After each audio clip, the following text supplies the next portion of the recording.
Deməli, Trump bəli, işlətmədi o ifadəni, soyqırım ifadəsini işlətmədi. Ancaq yadınıza salım ki, Biden bu ifadəni işlətmişdi. Nə dəyişdi? Dünya Birliyinin bir çox ölkələri soyqırımı tanıyıblar. Ancaq Türkiyə dəfələrlə bildirir ki, soyqırım hadisəsi olmayıb. Bəli, ölənlər olub. Orada türklər də olub, kürdlər də ölüb, ermənilər də ölüb. Yəni ancaq bunları alimlər arxivləri açaq və Türkiyə buna razıdır. Dəfələrlə bəyan edib ki, biz arxivlərimizi açmağa hazırıq. Gəlin işləyək və Ermənistan da arxivlərini açsınlar və həqiqət üzə çıxartsın. Ancaq bunu isə erməni, millətçi, daşnaq ünsürlər etmək istəmirlər. Onlar o genosidi, soyqırımı əllərində bayraq edərək bütün dünya ölkələrinə ağlaşma qururlar və özlərinin belə bir yazı millət olduqlarını göstərirlər. Bu onların siyasətidir, bu onların ideologiyasıdır. Ancaq mən dünən Paşinyanın da çıxışına qulaq asdım. O da o 15-ci ildə ölənlərin xatirəsini anıb. Ancaq biz irəli getməliyik deyir. Biz müasir Ermənistanı inkişaf etdirməliyik. Bunun üçün qonşularla münasibətləri normallaşdırmalıyıq deyir. Və doğrudan da Ermənistanın başqa yolu yoxdur. Bugün onun ətrafında olan Azərbaycan və Türkiyə ilə münasibətlərini yaxşılaşdırmalıdır. Əks təqdirdə o yenə də barikada şəklində qalacaqdır. İnkişaf etməyəcəkdir. Və ona görə də onlar son illər Türkiyə ilə münasibətləri normallaşdırmaq üçün xeyli iş görüblər. Və o cümlədən Türkiyə ilə sərhədin açılmasıyla bağlı danışıqlar gedib. Və üçüncü ölkələr üçün Ermənistan üzərindən həmin sərhəd açıqdır.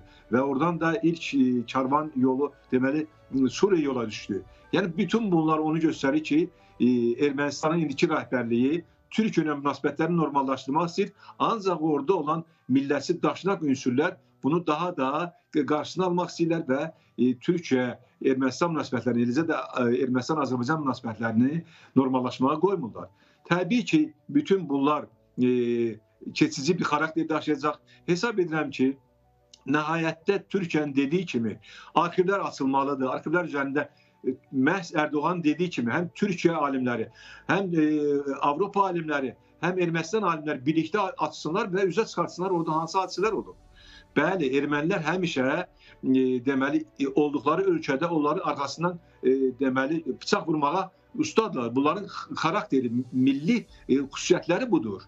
Və bu gün də biz bunu elə Rusiyanın timsalına görürük ki, onlar Rusiya bunları bir dövlət elədi, yaratdı, inkişaf etdirdi və bunlara neçə illərdir arxa dayaq dururlar və bu gün onlar Rusiyadan qopmaq istəyirlər, Rusiyanın arxasından bıçaq vurmaq istəyirlər və Rusiyanı təbii ki, Avropaya, Amerikaya satırlar. Yəni bunlar belə millətdir və o zaman da Türkiyədə milyon yarım türkün ölməsi absurddur, mümkün deyil belə bir fakt. Güya o zaman Ermənistanın 2 milyon əhalisi olur 1915-ci ildə. Bugün Ermənistanda 2 milyon üst saysan Ermənistanda əhali yoxdur. Yəni bunlar faktları şişirdirlər, olmayan şeylər deyirlər və həqiqətdən qaçırlar. Arxivlərin açılmasını istəmirlər. Niyə? Çünki onların dediyi o genosid, soyqırım söhbəti sübut olmayacaq. Ona görə də onlar arxivlərin açılmasından boyun qaçırırlar.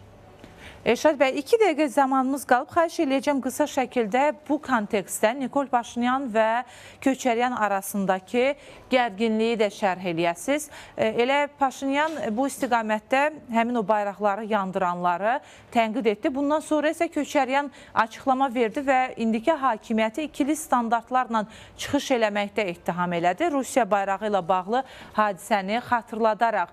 Köçəryan və Paşinyan arasındakı bu gərginlik də artır. Ölkədə xaotik durum biraz da çoxalır. Bu kontekstdə proseslər necə cəryan eləyəcək? Trump hakimiyyətə gələndən sonra Rusiya dirçəlməyə başladı. Xüsusilə Trump Putinə dəstək oldu və artıq Rusiyanın gücünü Ermənistanda hiss edirlər. Ona görə də Rusiya yönümlü siyasətçilər, o cümlədən onların da ən bariz nümunəsi olan Köçəryandır. Köçəryan artıq özünün ətrafına siyasi qüvvələri yığaraq Paşinyan hakimiyyətinə qarşı mübarizəni gücləndirirlər. Və buna da hesab edirəm ki, Rusiya tərəfindən çox böyük maliyyə və digər dəstək var. Ona görə də anındaca, məsələn, Paşinyan dövlət başçısı olaraq bayraqların yandırılmasını təbii ki, pislədi və doğrudan da bu bayraq yandırmaqla nəsə əldə etmək mümkün deyil və bunu həmən o gic ermənilər gərək başa düşsünlər, bilsinlər.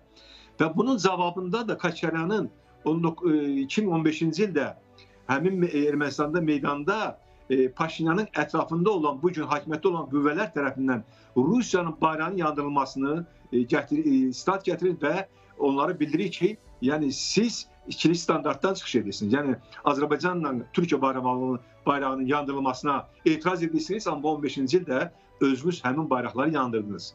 Yəni bu onu göstərir ki, Koçaryan artıq siyasət meydanına atılır və Rusiya tərəfindən də özünə dəstək gözləyir.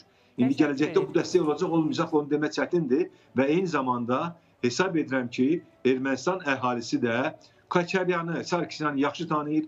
Onların dövründə Ermənistan xalqının başına gələn bəlaları yaxşı bilirlər. Onlar onu unutmayıblar. Ermənistanın varlığını, dövlətini talan edilərək xarici ölkələrdə özlərinə villalar, ticarət mərkəzləri, biznes mərkəzləri almaları cəmaətin yadındadır və bilirlər.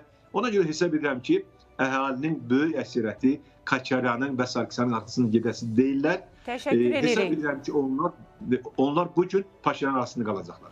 Təşəkkür